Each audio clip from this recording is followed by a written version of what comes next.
다음 한번 볼까요? 저는 세상의 기준이 오늘 최강시사에 나온 김기현 후보가 대통령 당무 개입이 아닌 당무 협조다. 공천시 대통령 의견도 들어야 한다. 저런 얘기를 했습니다.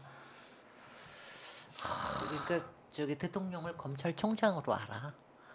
왜 검찰총장의 얘기를 들어서 저기 검찰 인사를 해야 된다고 난리들을 치고 막 그랬잖아요.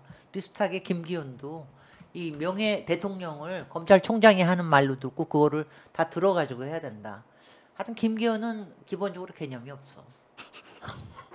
친윤 후보로서 위상이 확고하기 때문에 지금 친윤 대표로 윤석열 대통령을 명예 당 대표를 추진하겠죠. 저분이 대표가 되면 뭐라 그러죠 뭐.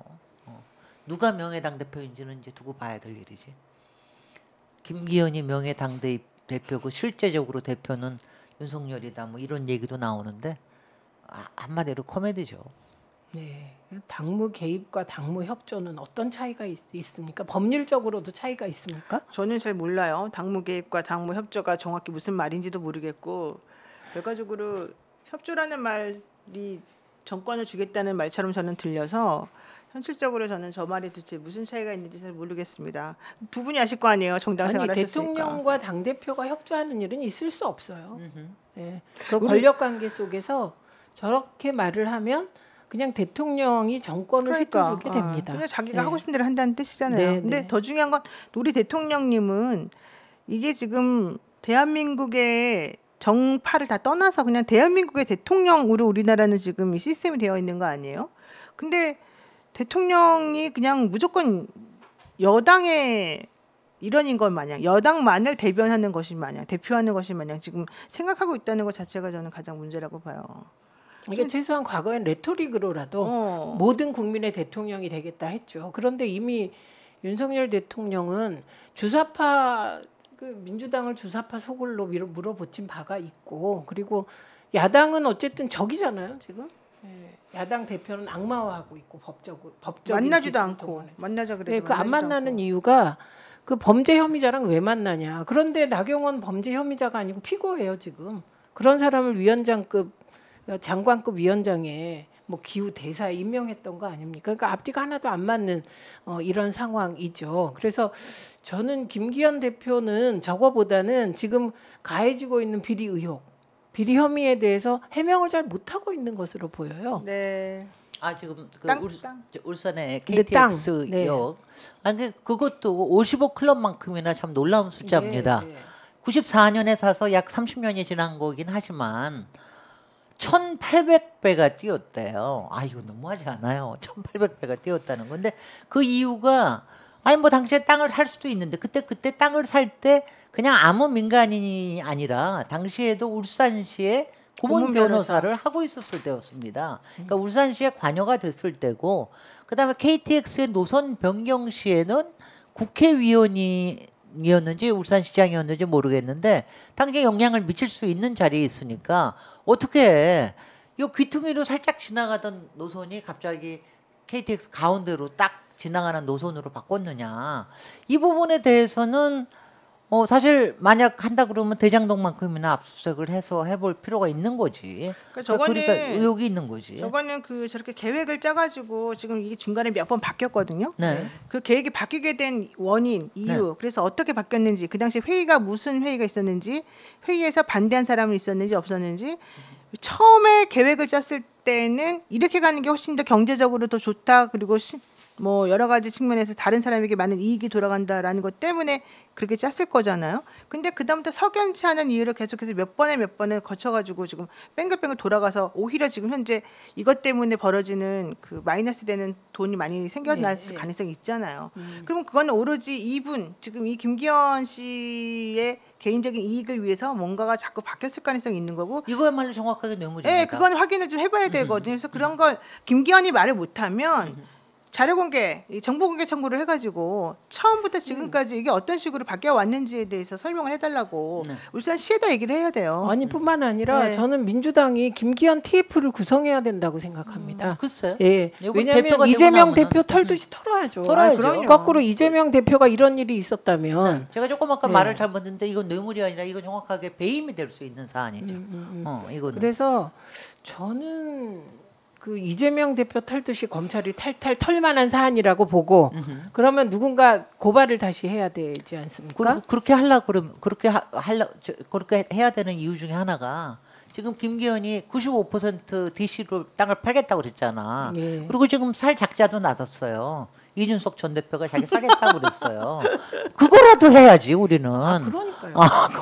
그거라도 해서 경제적인 이익이라도 못하게 그렇게 만들어야지. 그러니까 저는 이런 생각이 듭니다. 이재명 대표에 대해서 국민의힘은 정말 벌떼같이 일어나서 범죄자로 취급하고 말도 안 되는 말폭탄을 정말 저주를 퍼붓고 있거든요.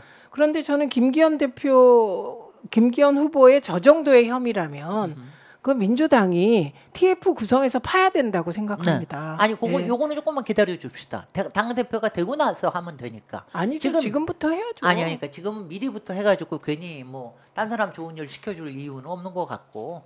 그래서 그거는 그거는 좀 할 수 있으니까.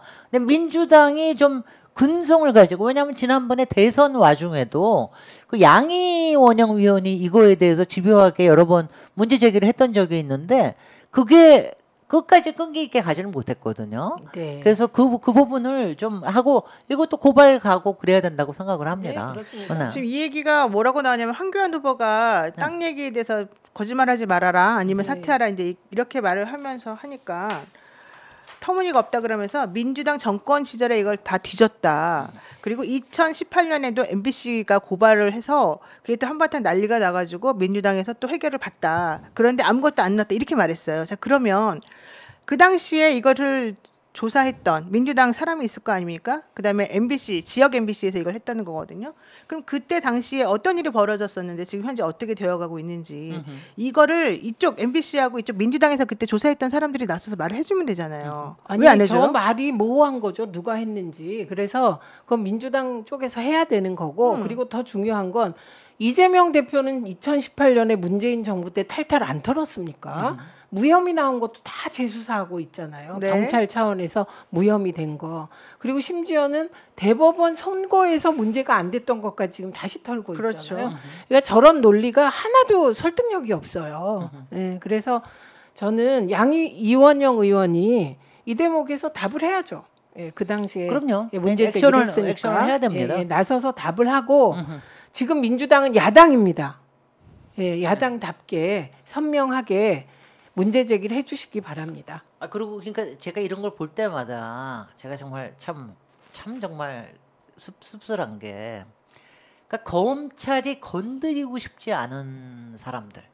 그러니까 그게 뭐 지금 예컨대 김기현이든 아니면 나경원이든 아니면 오세훈이든 그냥 살살살살 넘어가 버리고 만단 말이죠. 조사 제대로 안 하거나, 조사 한 척을 하거나, 아니면 무혐의를 하거나, 아니면 공소시효가 지났다고 넘겨주거나 이런 식으로 넘겨주니까 그러니까 너무나 불공정하다는 게 정말 너무 한심해요. 근데 이럴 때 보통은 뭐 검찰이나 그런 쪽에서는 우리는 더 이상 뭐 파지 않겠다 내지는 말하지 않겠다라고 하더라도 네. 이게 사회적으로 용납할 수 없는 정도가 된다면 네. 언론이 원래 나서가지고 계속해서 당연하죠. 파줘야 되거든요. 네. 계속해서 조사하고 계속해서 취재하고. 근데 이번 정권에서는 그런 게 없는 거예요. 아무리 이해가 안 간다라고 말을 하더라도 그냥 그러고 넘어가 버리고 언론이 뒷받침을 해줘야 되는 거예요. 딴 데 먹이가 근데 있잖아. 아무도 안 해주는 거예요. 대장동에 그러니까 있는데 그쪽 한쪽에만 가겠어요? 계속해서 치우쳐가지고 그쪽 얘기만 하고 있고 실제 제대로 된 조사, 취재 이런 거 하는 걸 본 적이 없어요. 네. 그러니까 심층 취재, 심층 보도가 사라졌고요. 그리고 원래 언론은 제4부 그래서 현실 권력을 감시하는 거예요. 그리고 그러지 않았습니까? 문재인 정부 때 왜 문재인 정부만 터냐 이렇게 물었을 때 언론이 그렇게 권력을 감시하는 거다. 원래 그게 자기네 그런데 일이라 지금도 그랬죠. 이재명이 권력이에요. 언론에게. 이게 말이 됩니까? 윤석열 정부가 현실 권력입니다. 그런데 지금 그러면 지금도 심지어 이번에 그 공소장 있다 우리 얘기하겠지만 보면 야당 대표가 권력이라서 증거도 인멸할 수 있고 뭐도 할 수 있다고 되어 있어요. 그게 말이 됩니까? 야당 대표가 무슨 권력입니까? 이렇게 탈탈 털리는 야당 대표는 정말 본 적이 없습니다. 그러니까 그렇다 하더라도 이게 지금 문제가 됐던 게 이 시장 시절의 일이라 그러면 시장 시절에 이 이재명 시장이 어떠한 영향력을 가지고 있었고 어떤 힘을 가지고 있었느냐를 가지고 사실은 이 범죄가 될 것이냐 말 것이냐를 네. 따져줘야 되는 건데 이 사람이 지금 현재 야당 대표다 대선도 나갔던 사람이다 이 지위를 그 예전에 10년 전에 있었던 것하고 연결시켜가지고 그때 당시에 그 행위를 이 힘을 가진 이 사람이 마치 한 것처럼 네. 그게 지금 구속 영장에 나와 있는 내용이거든요. 그러니까 네. 안 맞는 거죠.